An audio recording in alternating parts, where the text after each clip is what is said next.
UP के कौशाम्बी में gangster act के 2 आरोपियों पर प्रशासन ने शिकंजा कसना शुरू कर दिया है। कोर्ट के आदेश पर प्रशासन ने गैंगस्टर वसीम अहमद और खुशी केसरवानी की चल अचल संपत्ति जब्त कर दी है। दोनों ने धोखाधड़ी कर करोड़ों की संपत्ति बनाई थी। अब इन संपत्तियों को जिला प्रशासन ने सीज कर दिया है। देखिए, हमारे जनपद में जो अपराधी हैं उन पर हम लोग लगाम लगाने के लिए एक अभियान चला रहे हैं और एक युद्ध स्तर पर हम लोग कार्रवाई कर रहे हैं। और इसी कार्रवाई के अंतर्गत एक गैंगस्टर एक्ट के मुलजिम वसीम अहमद और उनके जो सह अभियुक्त हैं खुशी केसरवानी, इनके गैंग पर हम लोगों ने कार्रवाई की है। ये गैंगस्टर एक्ट में इनके तहत कार्रवाई चल रही थी और आज उसी क्रम में इनकी जो तमाम चल और अचल संपत्ति जो कि आपराधिक गतिविधियों से जुटाई गई थी, वो यूपी गैंगस्टर एक्ट की धारा 14(1) के तहत जिला मजिस्ट्रेट द्वारा उसको कुर्क कर दिया गया है। लगभग टोटल जो प्रॉपर्टी बताई जा रही है उसमें उनकी तमाम जगहों पर ज़मीनें हैं जो अवैध रूप से इन्होंने ली हैं, मकान है जो कि उस आपराधिक गतिविधियों से मिले पैसे से बनाया गया है, प्लस इनकी 2 गाड़ियां हैं। तो कुल मिला जुला के लगभग 2.5 पौने 3 करोड़ रुपए के आसपास की जो संपत्ति है वो कुर्क कर दी गई है।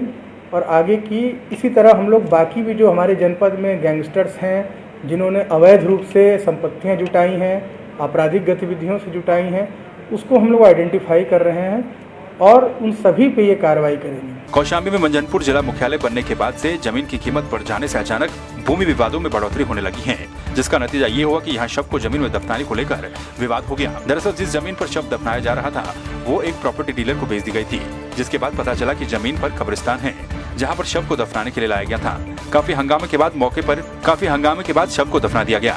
वहीं मामले में पुलिस अधीक्षक अभिनंदन ने बताया कि शव दफनाने को लेकर विवाद हुआ था।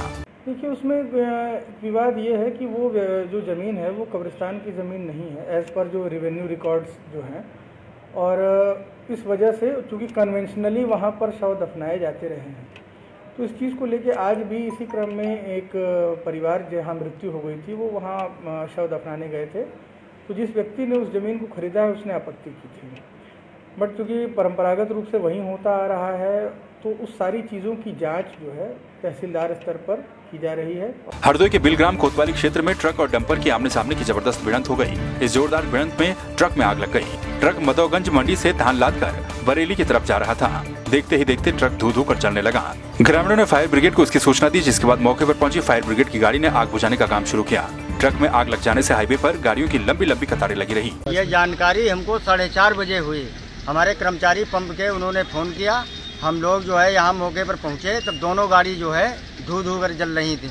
मौके पर आई के फिर जो है लोगों से कहा और कहकर उनके शीशा तोड़वा के उनको ड्राइवर और कंडक्टर को बाहर निकलवाया। उसके बाद में जो है अग्निशमन की गाड़ी आई और 112 नंबर की गाड़ी आई। कोलकाता की एक महिला टीचर ने बुलंदशहर के कोतवाली नगर क्षेत्र में एक निवासी पर शादी का झांसा देकर शारीरिक शोषण करने का आरोप लगाया है। बुलंदशहर जनपद के एसएसबी कार्यालय में पीड़िता ने सॉफ्टवेयर इंजीनियर युवक के खिलाफ शारीरिक शोषण करने की तहरीर देते हुए मुकदमा दर्ज कर न्याय की गुहार लगाई है। पीड़िता इससे पहले ऑनलाइन ही महिला आयोग में भी आरोपी की शिकायत कर चुकी है। वहीं एसएसपी संतोष सिंह ने पीड़िता की तहरीर पर मुकदमा दर्ज किया और कार्रवाई के आदेश दिए हैं। 9 अगस्त को यहाँ पे आई और 13 अगस्त को इनके घर पे आई और लगभग 6 दिन रहने के बाद 19 अगस्त को वापस गई। इस बीच में इन दोनों की शादी परिवारीजनों ने आपस में टेलीफोन से वार्ता करके तय कर दी, लेकिन जब वापस से कोलकाता गई तो इस व्यक्ति ने जो अक्षय रस्तोगी है और इसके परिजनों ने अपने अपने मोबाइल नंबर बंद कर दिए और नए नंबर ले लिए। लड़की ने काफ़ी प्रयास किया, फिर इन लोगों ने शादी करने से मना कर दिया। आज जब वो लड़की उनके घर गई तो उसके माता पिता ने पहचानने तक से इनकार कर दिया।